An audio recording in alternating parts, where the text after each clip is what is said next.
Hey guys, what's up? This is Nick from nickmavromatisproductions and welcome to my new tutorial about mixing modern metal and its subgenres like, Djent, metalcore, post-hardcore, and melodic hardcore and progressive metal and whatever.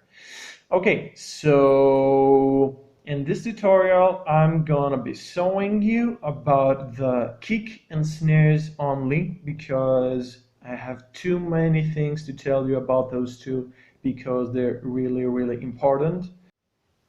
So the song I'm gonna be mixing today is by my band, so is the Imminent. So go check it out, go check the mix, go check the song, and if you like it, subscribe to our channel. It would be really helpful, and thanks in advance.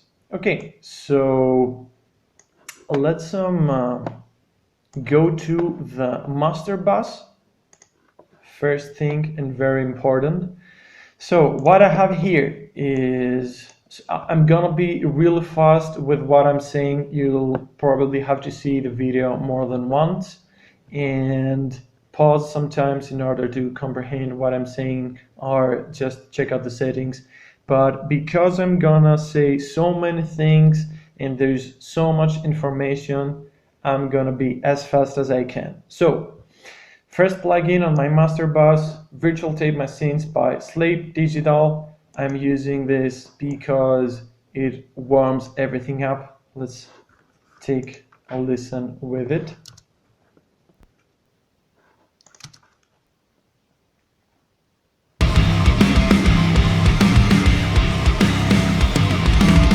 And without.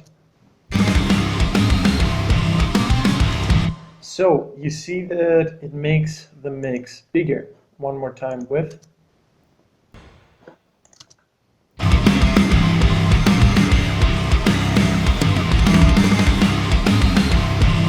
And without.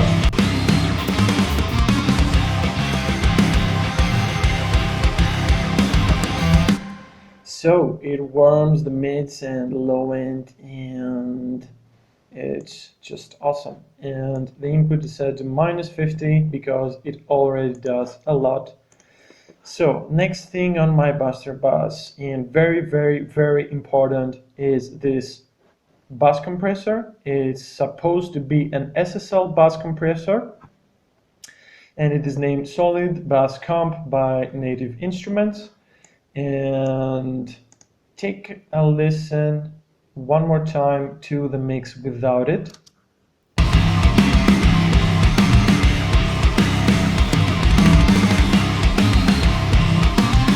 So you're probably hearing that without it the snare jumps too much out of the mix. It doesn't glue with anything else. So let's unbypass it and see what it does.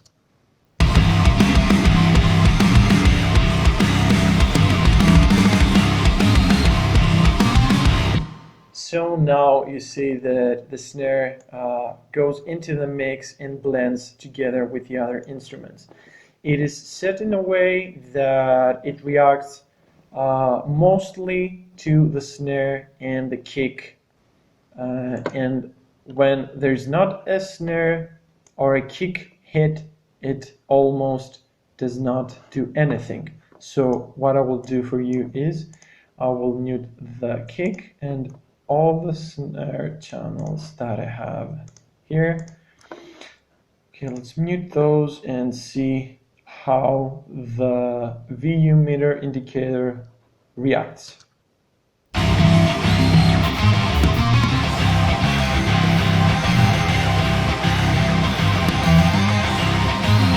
So you see that it jumps a little bit only on the toms, and it almost doesn't do anything if there are not snare and kick hits. So let's unmute those again.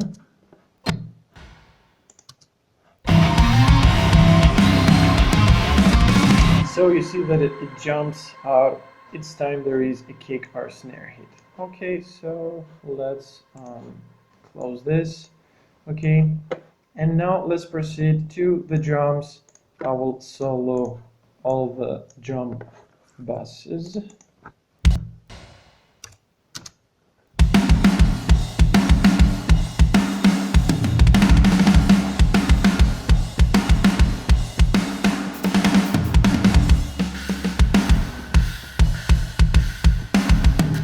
Okay, so these are my drums soloed, and you probably noticed they are picking, but I really don't care.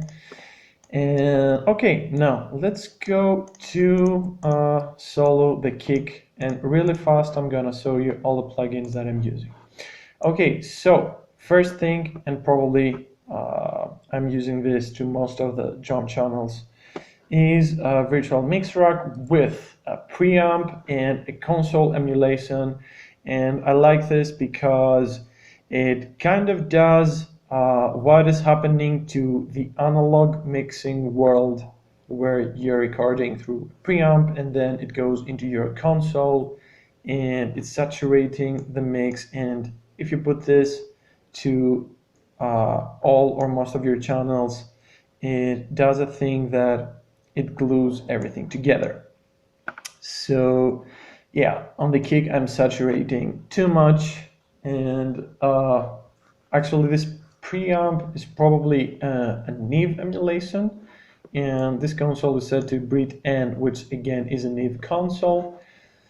And this is it with the virtual mix rack. Then I have a positive grid tube EQ, very nice plugin. I'm boosting at 60 Hertz with a self band, but you see here that I'm boosting about 10.0, but it's not 10 dB. This meter here does not indicate dBs, so it's a lot less than 10 dB, a lot less. But it just is what it is. And then I'm also boosting at 8 kilohertz, about 1.4, and then 1 kilohertz, 2.4, 3.2, 0.7, not dB as always.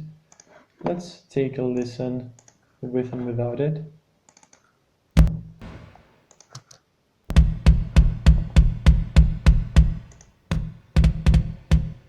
Without and with. So I think it kind of starts doing, making the kick sound what it should. Okay, and then on this plugin, which is a positive grid passive equalizer, I am attenuating at 256 Hertz, about 8.8 dB with a narrow Q, and I'm boosting the top end at 16.4 kilohertz with a high self, about 1.2 dB. And then, oh yeah, I'm gonna bypass and unbypass this plugin because it's really important.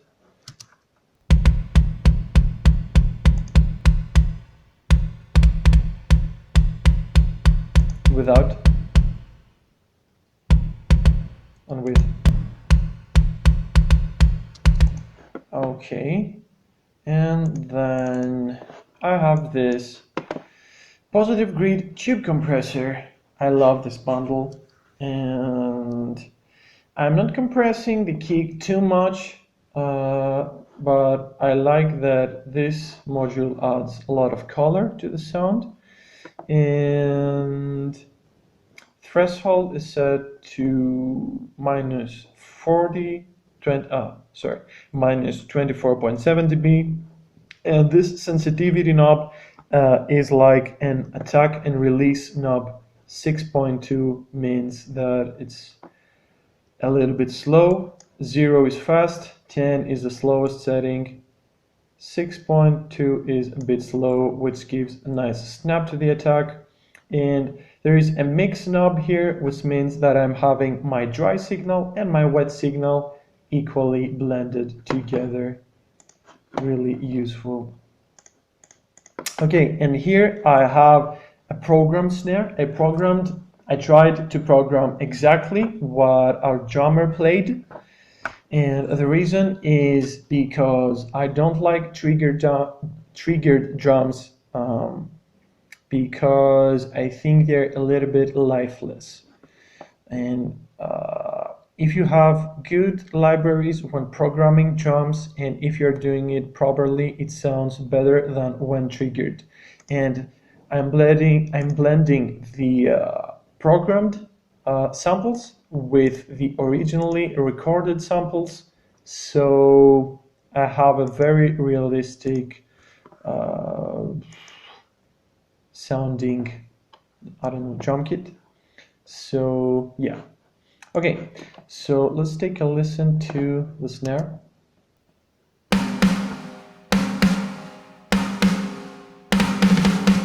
Okay, so this is the program snare, bypassing plugins really fast. Again, same thing with the kick here.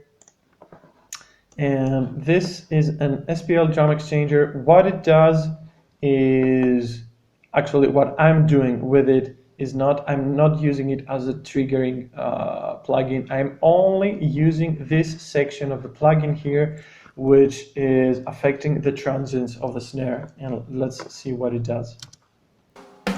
Without and with.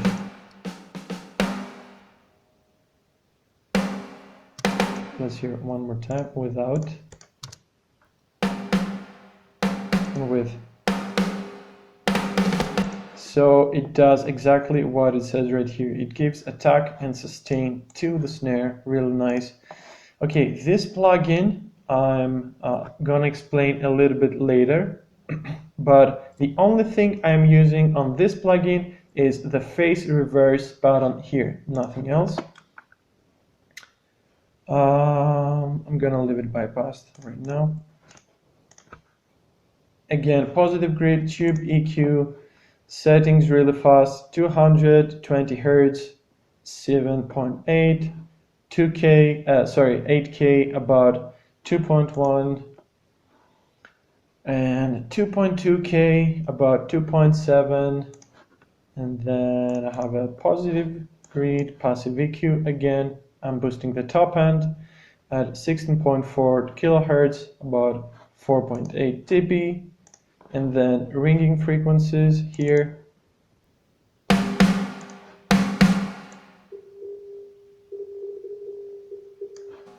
Etc. Cleaning the snare.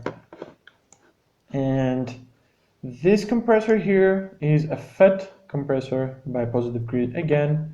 Okay, settings really fast, ratio 4, attack 30 milliseconds, release 120. I'm compressing about 15 dB, but I'm using again this mix knob here and setting it to 40% only. Without and with.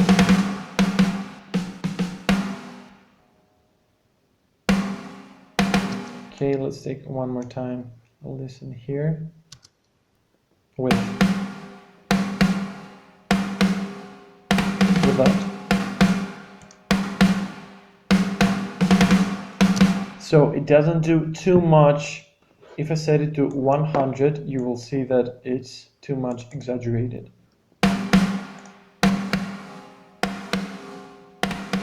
So this is ridiculous. I like it that way. So this way I have my original snare and my compressed snare a little bit.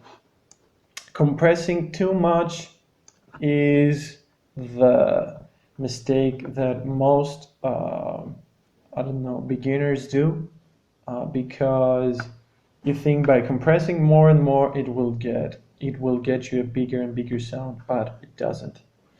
So one more positive grid tube compressor at the end, just to give some color. It compresses also a little bit. Let's hear without and with.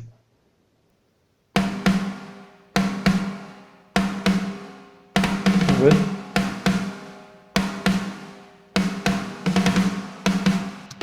So if you're in a good monitoring system, you will hear that it both compresses and it adds a little bit of color to the snare.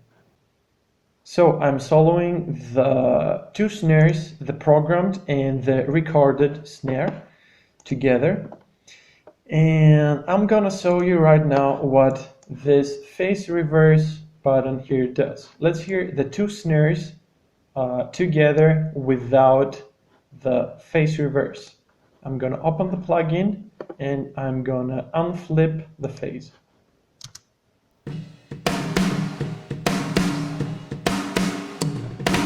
Flipped.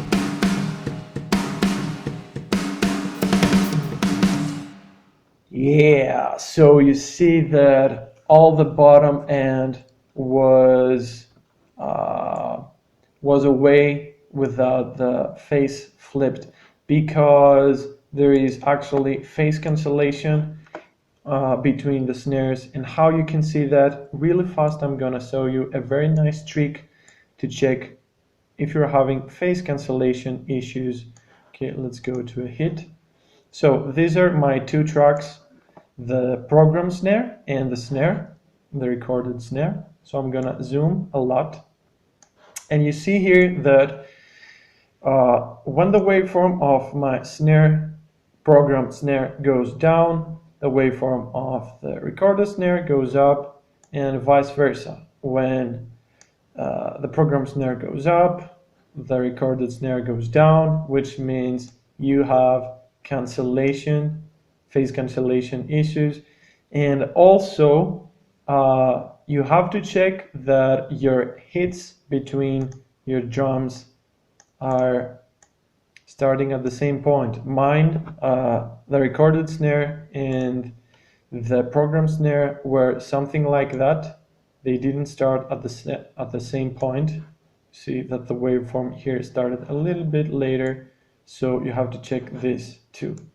Okay, so that's the stuff with the phase cancellation issues. Really fast, I'm gonna show you what I'm using on the recorded snare. I'm using a FabFilter Pro MB. It's a multi-band compressor and expander. I'm not gonna analyze what this plugin does exactly, because you can check tutorials on YouTube, because it is a little bit complicated. But really fast, I'm gonna tell you that I'm using this in order to remove the bleed from the cymbals. And let's take a listen without it and with. So the bleed from the cymbals is clear. Let's unbypass it. And the cymbals almost disappear from the channel of my snare. So second thing, preamp and console emulation. A gate. Here you can see the settings: attack really fast, release 24, threshold, ratio, range, look ahead, and this is it. An SPL drum exchanger. Again, I'm using only the transient designer part. An equalizer with okay, I'm not boosting the low end on this one, just a little bit, because it already has too much. 8K 2.0, and there was some rough frequencies at 1K that I didn't like. Dip means attenuating the frequencies with a little bit of a narrow Q. And this is it. And then here I'm boosting the top end of the snare at 16.4 kilohertz, about 12 dB. Okay, and then some frequencies that were ringing. And then again, same settings as on the previous program snare. Two compressors, backed off. If I would mix this song again, I would compress less the recorded snare. You see here that the mix is set to 55%, while here I had it on 40%. Well, I don't like it that much compressed, to be honest. And yeah, if I would do it again, I would probably back off a lot on the mix here. But I will leave it as it is because this is what you hear on the original mix. And again, positive grade tube compressor, same settings as before, mix on 45, and this is it with the top mic snares. Now let's proceed to the bottom mic snares. So this is the channel where I have the programmed bottom snare, and let's take a listen.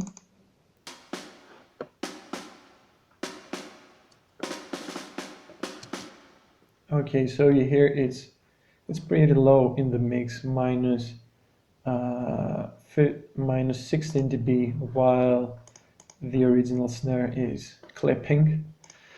Okay, and I'm using a virtual tape machines actually by Steven Slade.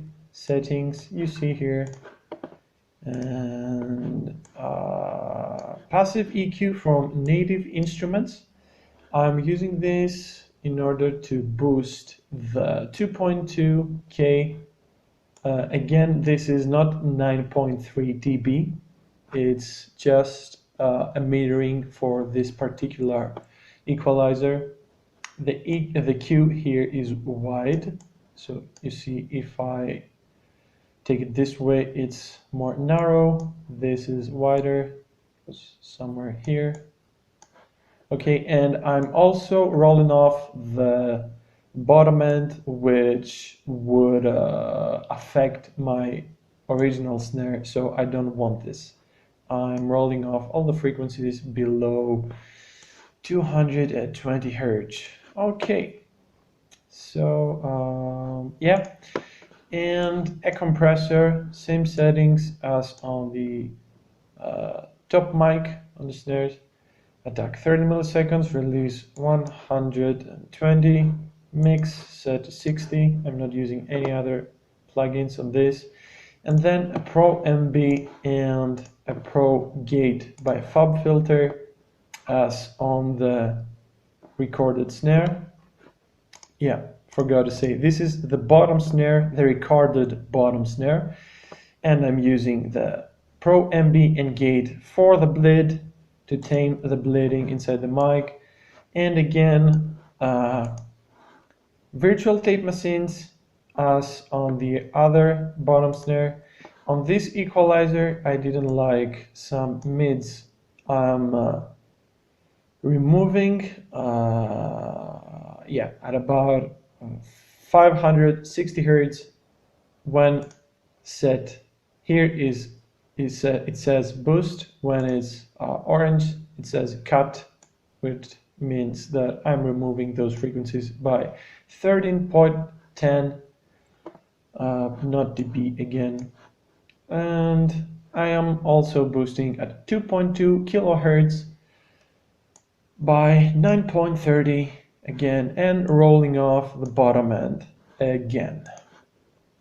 And same compressor as on the programmed snare, settings 30 milliseconds attack, 122 milliseconds release, and 60% mix, 5.7 to 1 ratio.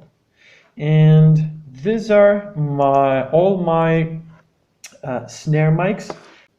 So until next time, I hope you're having a good time, and check out my band So Was the Imminent. Check out our song. It is the song that we're mixing right now. It's called Mislay. It's out by Panic Records, and if you like our music, subscribe to our channel and check out our other songs. Thank you so much. See you soon. Goodbye.